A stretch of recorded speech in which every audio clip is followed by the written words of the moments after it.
айтсам, өзім жөнінде кітеп жазам деген такыр ойлорум деле жок. Болбосо мен жөнүндө китеп жазылыш керек деген ойлорум деле жок. Андай кызыкпайм деле.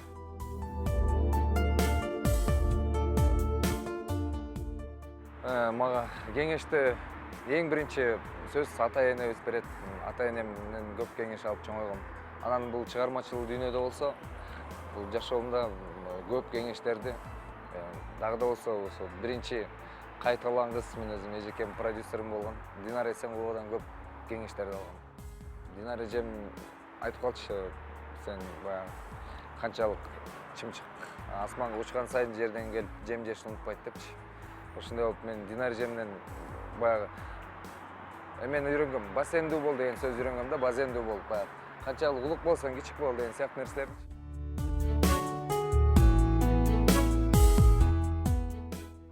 Негизи көп эле жолуктурам.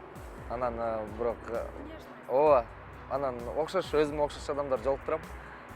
Балыкчыга бир жолу ушу 4-5 жыл мурун барсак, Султан Садралиев деген бала бар экен.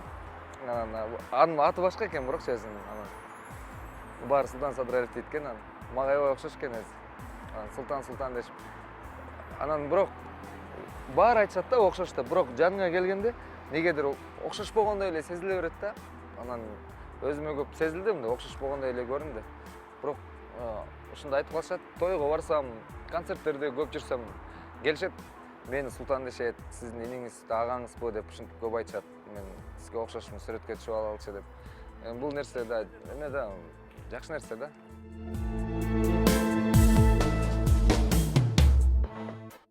Чубак Сатаев менен жолуккум келчү.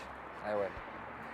Мен ал кишилер өкүнүчтүү, 33 жашында эле кетип берген да киши.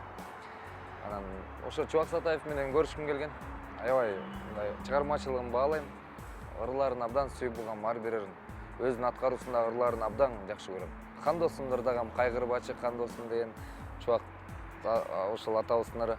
Анан биринчи жолу Чубак атындагы баягы бизде эме ачылбады беле, фонд.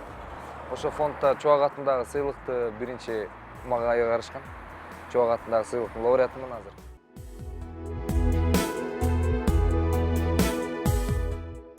Улуу инсандар же болбосо баягы пайгамбарыбыздын сахабалары деп койсок болот. Ошол кишилер дагы теги сахабалардын бир сөзү бар экен да. Мага абдан жаккан сөз болчу да. Жакканда менде да ошондой уран, баягы пайдам сага тийбесе кечирип кой, но зыяным сөзсүз тийбейт дегенчи. Ошондой уран менен жашайм.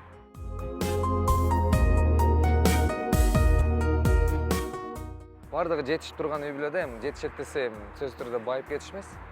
Болгону баягы уул сурасаң уул берип, кыз сурасаң кыз берип, анан келинчегиң өзүң болуп баягы ата-энең, бир туугандарың, досторуң бардыгы аман эсен болуп турса, анан баарынын иштеринде ийгиликтери болуп турса, анан ошол ойлойм мен идеалдуу үй бүлө деп. Себеп дегенде бул жашоо, бул жалган жашоо.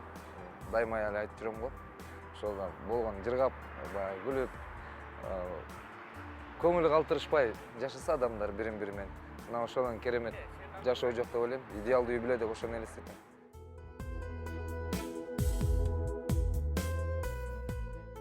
Менин үй бүлөмдө көп закондор бар. Көп эмес, эми өзүбүзгө тиешелүү.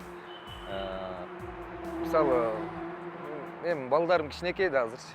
Эми алар жайдан үндөп тарбиялап атабыз ошого. Негизи келинчегиме койгон өзүнүн закондорум бар. Мисалы, ошол эле 14 февралды майрамында баш керек. Эми ошентип айтса эле мен бир ойлоп калышым мүмкүн, элерчи 5 маал намаз окшойт депчи. Жок, 5 маал эле намаз эмесмин. Бирок болгон эле адам баласы деген баягы бир эле намаз менен мусулман болуп айырмаланбайт да. Мусулманчылыкта көп деген парыздар бар. Ошолордун мындай баягы көбүнө эме кылам. Мисалы, ошол эле туулган күн дегендерди дагы монтип укмуш мындай элестетип мындай кылып өткөргөндү каалабайбыз. Андан тышкары законубуз бар иде. Мен эч кандай клипиме же болбосо баягы менин чыгармачылыгыма аралашпайт менин келинчегим.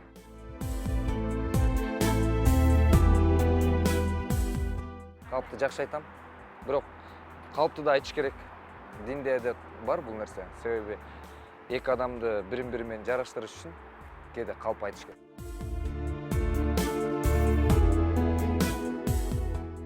Бул жашоонун жалган экенин түшүнгөнүм бул бир жетишкендигим.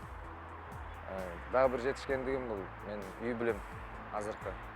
Дагы бир жетишкендигим жан дүйнөмдүн азыгы болгон ушул баягы ыр дүйнөсүндө аралашып, баягы бук болбой мен жараткан ыр кичине болсо дагы баягы өзүнүн кичинекей жумурай журтка жетип турганы бул менин жетишкендигим.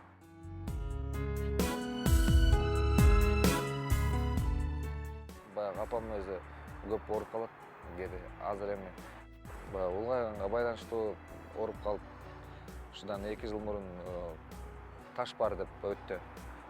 Операция кылган апамды. 3 саат, 4 сааттай болуп ойгонбой. Ошондо аябай коркком. Стресс алып калгам, коркунуч. Мен кантем, мен не кылам деп чанткени. Мен ошол апа деген нерсе бул өтө ыйык го. Кайталангыс нерсе. Бардыгын ордуна койсо болот. Ошол эле чыгармачылыкты койсо болот.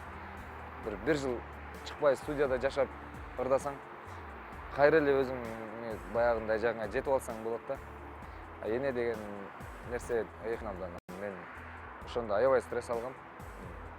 Өзүмдү кыйналып мындай көптөн бери ыйлап аптырмын көрсө ошондочу. Ошондой бир ыйлагам аябай мындай. Бекинип алып, машинада отуруп алып, өзүмө жашап. Эми андагы болгон баягы не деп коет, ощущение мындай. Сезимдерди азыр айтып бере албайм да. Бутто башкача нерсе экен. Корком аябай жоготуп алсам не болот, кандай болот, эмне болуп кетем мен, кантип жүрөм бул жашоодо депчи.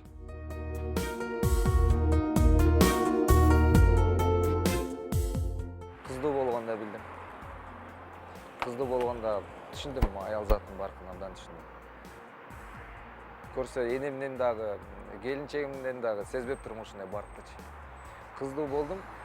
Кыздуу болгондо ушундай сездим ошол нерсе. Азыркы күндө да сезип жүрөм. Абдан баягы жумшак, өзүнчө бир башкача нерсе да кыз деген. Анан ошо кызымды көрүп туруп, апамды мурдагыдан да көбүрөөк сыйлап, ошол кызды көрүп туруп эле келинчегимди да сыйлоо жагы мындан да өрчүндөдү да. Себеби кийин менин кызым дагы чоңойот, турмушка чыгат. Аны дагы мен сүйгөндөй сүйсө экен дейм. Башка ошол эле жолдошчу мисалы.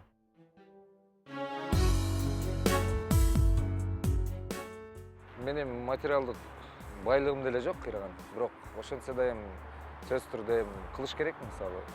Ошол эле жашай турган жериң, машинаң болбосо баягы.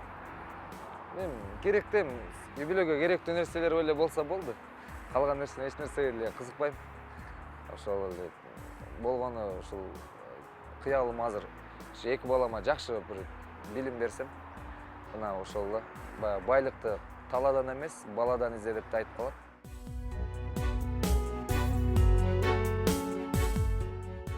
Ачуум келгенде азыр үйрөндүм да башкаргандычы. Билем да, сабырдуулукка салам, сабырды ичимен кой. Болбойт, эртең өкүнүп каласың депчи өзүм. Бүгүн кылган ишиңе эртең жооп беришиң керек да. Анан өзүм кармап калам, мурун көп жерлерде кылып алып, анан 2-3 күн аябай тым эле уялчумун. Мындай жүрө албай, көчөгө чыга албай кыйналчумун да аябай. Анткени аябай аша чабып кетчүмүн да. Анан ошон үчүн сүйлөй чечен көрө көсөм дейм, эмне дейт? Ушундай болот экенсиң.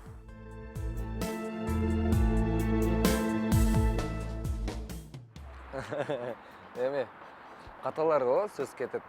Каталар может эртең деле кетип калышы мүмкүн. Бирок мен аны андай деле мындай айтып бере албайм го дейм. Ушинтип ойлойм да. Айтканда эмне аны болгон өтүп кетти да.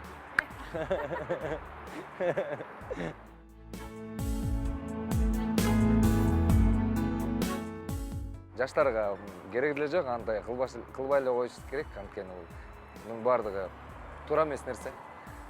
Биринчи ошол студент болгондо келип ушундай тамеки чеккенди үйрөнүп, апамдар көрсө урушат да, муну көрсөчү. Пиво ичкенди үйрөнүп жүрдүк жакшы элечи.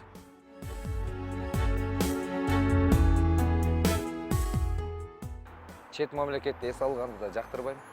Самолетто учканды көп жактырбайм. Жакпайт. Анан мен эң аябай сүйгөн жер бул Өзбекстан, Кыргызстан. Кыргызстандай жер жок чындап. Андан көрө Аларчага барып, же болбосо Суу Самырга барып эс алсаң, мындан өткөн мен билбейм, андай кооз жак көрө элекмин.